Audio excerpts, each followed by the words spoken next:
यहाँ एक फैक्ट बताता हूं मैं आपको कि 1990 में पूर्व लॉ मिनिस्टर दिनेश गोस्वामी की अध्यक्षता में एक चुनाव सुधार समिति बनाई गई थी। इस समिति ने सिफारिश की थी कि वोटर आईडी कार्ड फोटो वाला होना चाहिए। 1992 में सेशन ने सरकार से कहा कि सभी वोटर्स का फोटो वाला वोटर आईडी कार्ड अब बनवाना चाहिए। पॉलिटिशियन इस कदम से भड़क उठे। अब सीधे तो इस डिसीजन का विरोध नहीं किया जा सकता था, इसलिए पॉलिटिशियंस ने यह कहते हुए विरोध किया कि यह गैर जरूरी और महंगा पड़ेगा। बिहार के तत्कालीन मुख्यमंत्री लालू प्रसाद यादव ने कहा था कि जहां के लोग अपने दस्तावेज खपरेल से बने घरों में रखते हों, बताओ तो वहां के मतदाता पहचान पत्र कहां से संभाल कर रखेंगे। खैर, यह सब चल रहा था। सेशन ने 18 महीने तक का इंतजार किया, लेकिन सरकार द्वारा फोटो वोटर आईडी कार्ड के डायरेक्शन में कोई भी एक्शन नहीं लिया गया। अब सेशन के सब्र का भाखड़ा नांगल टूट गया और अब बाढ़ आनी तय थी। यहाँ आपको एक और फैक्ट बता दें कि लोक प्रतिनिधित्व अधिनियम के नियम 37 के तहत चुनाव आयोग को चुनाव की डेट आगे बढ़ाने या चुनाव को कैंसिल तक कराए जाने का अधिकार मिला हुआ है।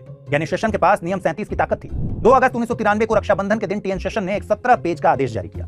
सेशन ने घोषणा की कि यदि मतदाता पहचान पत्र जारी नहीं किए गए तो 1 जनवरी 1995 के बाद कोई भी चुनाव नहीं होगा। ऐसी घोषणा के बाद राजनीति के गलियारों में हलचल मचनी तय थी। सेशन अपने आदेश को लेकर बहुत सीरियस थे। यहाँ तक कि सेशन ने पश्चिम बंगाल की राज्यसभा सीट पर चुनाव नहीं होने दिया, जिसकी वजह से केंद्रीय मंत्री प्रणब मुखर्जी को अपने पद से इस्तीफा देना पड़ा। इस पर पश्चिम बंगाल के मुख्यमंत्री ज्योति बसु इतने नाराज हुए कि उन्होंने सेशन को पागल कुत्ता तक कह डाला। पूर्व प्रधानमंत्री विश्वनाथ प्रताप सिंह ने इसकी तुलना लोकतांत्रिक गतिरोध से की। विश्वनाथ प्रताप सिंह ने कहा, हमने पहले कारखानों में लॉकआउट के बारे में सुना था, लेकिन सेशन ने तो प्रजातंत्र को ही लॉकआउट कर दिया है। फिर मामला पहुंच गया सुप्रीम कोर्ट। सुप्रीम कोर्ट ने फैसला सुनाया कि वोटिंग नागरिकों का एक अंतर्निहित अधिकार है, इसलिए पहचान पत्र की कमी के कारण वोटिंग को अनिश्चित काल के लिए सस्पेंड नहीं किया जा सकता। फिर भी सेशन लगे रहे। उनकी जिद के कारण ही सरकार ने पहचान पत्र जारी करना शुरू कर दिया और 1996 तक 2 मिलियन मतदाताओं को फोटो पहचान पत्र मिल गए। तो जब भी आप वोटिंग करने जाएं और अपने वोटर आईडी कार्ड को देखें तो टीएन सेशन को जरूर थैंक यू बोलिएगा। फोटो वाले आईडी कार्ड तो बन गए थे, लेकिन अभी सेशन का काम पूरा नहीं हुआ था। अब टीएन सेशन की पैनी नजर थी चुनावी खिलाड़ियों के धन पर। आपको तो पता ही है कि चुनावों में बेहिसाब पैसा खर्च करके वोटर्स को लुभाना एक आम समस्या आज भी है और उस समय भी थी। कैंडिडेट अपने नामांकन पत्र में अपनी संपत्ति कम करके दिखाता है, लेकिन जब चुनाव खर्चे की बारी आती है तो पता नहीं कौन सा कुबेर का खजाना उसके हाथ लग जाता है या लक्ष्मी माता की कृपा हो जाती है कि पैसा खर्च नहीं होता, बहता है। टीएन सेशन ने यह देखा कि पैसे का दुरुपयोग पॉलिटिशियन और उनके हितैषी ऑफिसर्स की सांठगांठ के कारण पॉसिबल है।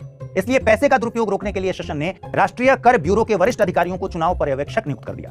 इनका काम था हर निर्वाचन क्षेत्र में डेली बेसिस पर चुनाव खर्चों की जांच करना और रिपोर्ट देना। इसके बाद टीएन सेशन ने 1951 के जनप्रतिनिधित्व अधिनियम की धारा 77 को लागू किया, जिसके तहत उम्मीदवारों के लिए अपने खर्च का सटीक हिसाब रखना अनिवार्य कर दिया गया। इसके साथ ही टीएन सेशन ने उम्मीदवारों के चुनावी अभियान पर खर्च की जाने वाली राशि की सीमा तय कर दी। सेशन ने चुनावी कैंपेन में खर्च की सीमाएं विधानसभा सीटों के लिए 20,000 से 40,000 रुपए और संसदीय सीटों के लिए 1.5 लाख से 1,70,000 रुपए तय कर दी।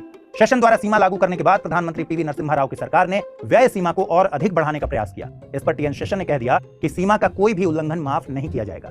सोचिए, एक पूरी सरकार से लड़ जाने वाला अधिकारी का कितना बड़ा जिगरा होगा। इसका असर यह हुआ कि चुनाव खर्च कम हो गए और वोट खरीदने के लिए धन का उपयोग कम से कम हो गया। इस तरह से टीएन सेशन ने साफ सुथरे चुनावों को प्रभावित करने वाले धन पर कंट्रोल लगाया।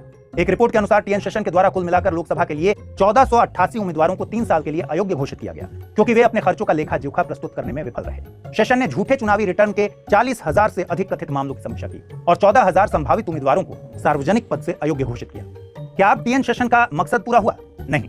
चुनावी साफ सफाई के लिए एक चीज बहुत जरूरी है और वो है वोटर्स को सशक्त और जागरूक बनाना, ताकि वोटर्स अपनी ताकत को महसूस कर पाएं। आजकल के कई यूट्यूबर्स आजकल ऐसा ही काम कर रहे हैं, जो कि काबिले तारीफ है, लेकिन एक अधिकारी के तौर पर ऐसा करना बहुत बड़ी बात होती है। सेशन ने अपने टेन्योर में वोटर्स के अधिकारों के बारे में जन जागरूकता को बढ़ावा देने का काम किया था। सेशन के द्वारा मतदाताओं को लगातार याद दिलाया गया कि चुनावों की स्वतंत्रता और निष्पक्षता की रक्षा करना और नेताओं को बुद्धिमानी से चुनना उनकी जिम्मेदारी है। सेशन वोटर्स को जागरूक करने के लिए इतने सीरियस थे कि उन्होंने चुनावी भ्रष्टाचार के खिलाफ अभियान चला दिया और जन जागरूकता को बढ़ाने के लिए पूरे भारत की यात्रा तक कर डाली।